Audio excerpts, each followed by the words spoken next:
This is 102.3 Sando Radio, ang radyo na high. Good afternoon, and this time check is brought to you by Silka Papay. Putis na takaw tingin. O mga kahay, kaway-kaway na po tayo dyan, baka ma-stroke. Lalo na sa mga ate girl, kuya boy natin dyan na tila may namimiss. Alam ko yan, sa mga ate girl, kuya boy na namimiss, ang no pasok day.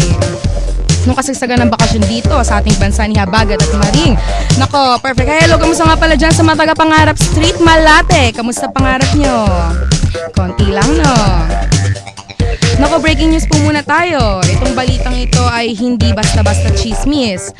Dumaan na lahat ng bagyo pero hindi pa rin matatapos-tapos ang usapang kaban ng bayan. Oo, yes, correct ka dyan, kahay. Ang Napoles 10 billion pork barrel scam. But this time, mga kahay, medyo time out muna tayo kay Janet Lim. At mag-focus tayo dito sa bagong-bago at fresh na issue. Sangkot ang anak ni Janet Lim Napoles na si Jean Napoles. Usap-usapan ngayon sa social media ang di umano'y bonggang lifestyle ni Jean Napoles. Anak ng nasasangkot sa 10 billion pork barrel scam na si Janet Lim Napoles.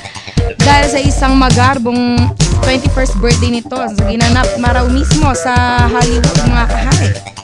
Ang nasabing birthday party ni Jean ay dinaluhan ng mga closest friends nito at mga sikat na fashion designer sa Hollywood dahil daw sa mga kahay, itong si Jean Napoles ay napakahilig sa fashion. And speaking of fashion, bukod raw sa bonggang buffet, bonggang nightclub at bonggang fashion show, may bonggang fashion show para ang 21st birthday ng bonggang batang to. Aba ate, ikaw na ang bongga.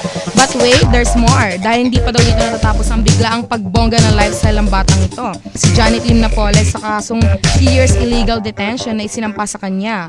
Naku naman, ang tabayanan po natin, mga kahaya, mga susunod na update dyan sa Napoles 10 billion pork barrel scam. At mula naman sa kabilang side, o diba, kabila na side pa. Samantala, isang bagyo naman ang namataan na andito sa ating Pilipinas, o andito sa bansa. O, bagyo na naman, again and again. O sila ate o kuya, hanggang batok ang ngiti. Paano iniisip naman? Wala na naman pasok. Ang bagyong Nando dumating dito sa ating bansa at itinaas na rin ang mga signal level sa iba't ibang parte ng Pilipinas. O, ganun. Ayan. O siya, sige, I have to go and say bye-bye na. Tuloy-tuloy pa rin ang tugstugan at tawanan, pati na rin ang balitaktakan dito lamang po sa nag-iisang radyo ng bayan. Kasama kapiling kabandi ka dyan ninyo ang nag-iisang babe ng bayan. Ako po yun, si DJ Minsky Babe. Minsky Babe, Minsky Babe, Minsky Babe. O diba, Minsky na, babe pa na nagsasabing, te, kung kasalanan ng pagiging maganda, huwag kang mag-alala. Inosente ka. This is 103.3 Sanlo FM. Radyo ko yan eh.